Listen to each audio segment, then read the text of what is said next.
Assalamualaikum warahmatullahi wabarakatuh. Perkenalkan nama saya Safira Nisa dengan NIM 110124125. Jadi pada video kali ini saya akan memaparkan hasil analisis data mengenai tren prevalensi stunting global pada balita dari tahun 1990 hingga 2024. Analisis ini tidak hanya berfokus pada penurunan angka secara global, tetapi juga mengungkap ketimpangan wilayah, perlambatan progres, serta potensi kesenjangan berdasarkan gender sebagai dasar pengambilan keputusan strategis. Ini menjadi sangat krusial karena stunting tidak hanya berdampak pada pertumbuhan fisik anak, tetapi juga memengaruhi perkembangan kognitif, produktivitas di masa depan, serta kualitas sumber daya manusia secara keseluruhan. Dengan kata lain, stunting bukan hanya persoalan kesehatan, tetapi juga merupakan tantangan pembangunan jangka panjang yang dapat mengaruhi daya saing di suatu negara. Oleh karena itu, melalui analisis berbasis data ini, saya ingin memberikan gambaran yang lebih komprehensif mengenai kondisi global saat ini, sekaligus mengidentifikasi area yang membutuhkan perhatian dan intervensi yang lebih terfokus. Berawal dari target Sustainable Development Goals poin kedua, yaitu mengakhiri malnutrisi, kita membutuhkan pendekatan berbasis data untuk memastikan intervensi yang tepat sasaran. Pertanyaan utama yang ingin dijawab dalam analisis ini adalah, bagaimana tren stunting global selama lebih dari 3 dekade, lalu wilayah mana yang paling terdampak, dan apakah terdapat kesenjangan kerentanan berdasarkan jenis kelamin. Ketiga pertanyaan ini penting karena tanpa pemahaman yang jelas, kebijakan yang dibuat berpotensi tidak efektif atau bahkan salah sasaran. Untuk menjawab pertanyaan ini secara objektif, visualisasi yang digunakan dirancang menggunakan pendekatan ilmiah what, why, how framework, sehingga setiap grafik ini tidak hanya informatif tetapi juga mudah dipahami dan minim bias visual. Dengan pendekatan ini, data tidak hanya ditampilkan tetapi juga disusun menjadi sebuah cerita yang logis, sehingga memudahkan pengambilan keputusan dalam memahami kondisi secara menyeluruh. Jika kita melihat tren global pada grafik ini, terdapat kabar baik yang patut diapresiasi.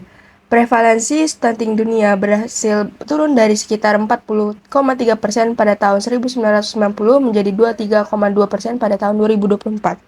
Penurunan ini menunjukkan bahwa berbagai program intervensi global yang telah dilakukan selama beberapa dekade terakhir memberikan dampak positif. Namun, terdapat satu catatan penting yang tidak boleh diabaikan. Penurunan ini mulai melambat secara signifikan sejak tahun 2015. Hal ini menjadi sinyal peringatan bahwa pendekatan yang digunakan saat ini mungkin sudah tidak cukup efektif untuk mendorong penurunan lebih lanjut. Artinya, meskipun arah tren sudah benar, laju progres kita saat ini tidak cukup cepat untuk mencapai target SDG 2030. Jika tidak ada perubahan strategi, maka target eliminasi stunting berpotensi tidak tercapai tepat waktu. Selain itu, jika diperhatikan lebih detail, terdapat kesenjangan gender yang konsisten, di mana prevalensi pada balita laki-laki cenderung lebih tinggi, sekitar 2% dibanding perempuan. Meskipun selisih ini terlihat kecil, namun jika dilihat dalam skala populasi global, dampaknya menjadi sangat signifikan. Ini menunjukkan bahwa faktor biologis maupun sosial berpotensi mempengaruhi kerentanan stunting. Namun, gambaran global ini sebenarnya menyembunyikan realita yang jauh lebih kompleks. Rata-rata global sebesar 23,2% ternyata menutupi ketimpangan yang sangat ekstrim antar wilayah. Artinya, angka rata-rata global tidak cukup mempresentasikan kondisi nyata di lapangan saat ini. Sebagai contoh, Sub-Saharan Afrika berada di sekitar 32,2%, Southern Asia sekitar 31,4%, dan sementara Eropa hanya sekitar 3%.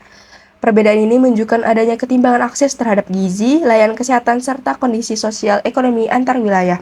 Ini berarti beban stunting di beberapa wilayah bisa mencapai 10 kali lipat lebih tinggi dibanding wilayah maju. Dengan kata lain, sebagai wilayah hampir mencapai eliminasi stunting, sementara wilayah lain masih berada dalam kondisi krisis. Krisis stunting di sini bukanlah masalah global yang merata, tetapi masalah yang sangat teralokasi dan terkonsentrasi. Untuk memahami bagaimana perubahan ini terjadi dari waktu ke waktunya, kita gunakan visualisasi heat map. Jika kita fokus pada Asia Timur, terlihat transformasi yang sangat signifikan dari sekitar 32% di tahun 1990 menjadi hanya 5% di tahun 2024. Keberhasilan ini menunjukkan bahwa dengan kebijakan yang tepat, penurunan stunting dapat dicapai secara cepat dan signifikan. Ini adalah contoh keberhasilan intervensi yang sangat efektif dan berkelanjutan. Namun, kondisi yang berbeda terjadi pada wilayah seperti Afrika, Timur, dan Barat, yang masih berada dalam kategori tinggi hingga saat ini. Hal ini mengindikasikan adanya tantangan struktural yang belum berhasil diatasi seperti distribusi pangan, akses kesehatan, dan stabilitas ekonomi. Yang artinya meskipun semua wilayah ini mengalami perbaikan, kecepatan perbaikannya sangat masih tidak merata, dan beberapa wilayah yang masih mengalami stagnasi. Dari keseluruhan analisis data, terdapat 3 insight utama. Pertama, penurunan global memang terjadi tetapi melambat sejak 2015 yang mengancam pencapaian target SDG. Hal ini menuntut adanya inovasi kebijakan dan pendekatan baru yang lebih efektif. Kedua, terdapat kesenjangan gender yang konsisten. Meskipun penyebabnya masih memerlukan penelitian lebih lanjut, ini membuka peluang bagi penelitian lanjut untuk memahami faktor penyebab secara lebih mendalam. Dan ketiga, yang paling krusial, adalah ketimpangan regional yang sangat ekstrim, di mana wilayah berkembang menanggung beban jauh lebih besar dibanding wilayah maju. Tanpa intervensi yang terfokus, kesenjangan ini berpotensi semakin melebar. Ketiga, insight ini menjadi dasar penting untuk menentukan strategi intervensi yang lebih tepat sasaran. Berdasarkan temuan tersebut, saya merekomendasikan 3 langkah strategis. Pertama, realokasi sumber daya secara lebih agresif dengan fokus utama pada wilayah berisiko tinggi seperti Sub-Saharan dan Southern Asia. Langkah ini penting untuk memastikan bahwa bantuan yang diberikan benar-benar menjangkau wilayah dengan kebutuhan yang paling besar. Kedua, mengembangkan program intervensi gizi yang sensitif terhadap gender, guna mengatasi perbedaan kerentanan yang ada. Pendekatan ini diharapkan mampu meningkatkan efektivitas program intervensi secara keseluruhan. Dan yang terakhir, ketiga, melakukan adopsi dan adaptasi model keberhasilan dari Asia Timur dengan menyesuaikan pada konteks lokal di wilayah masih tertinggal. Strategi ini memungkinkan transfer pengetahuan dan praktik terbaik antar wilayah. Sebagai penutup, data telah memberikan kita arah yang jelas. Tantangan kita saat ini bukan lagi memahami masalah, melainkan bertindak secara cepat, tepat, dan terfokus. Karena setiap angka dalam data ini mempresentasikan masa depan seorang anak dan setiap keputusan yang kita ambil hari ini akan menentukan kualitas generasi di masa mendatang. Sekian dari presentasi saya. Jika ada kata yang kurang berkenan, saya mohon maaf. Kurang lebihnya saya cukupkan sampai di sini. Wassalamualaikum warahmatullahi wabarakatuh.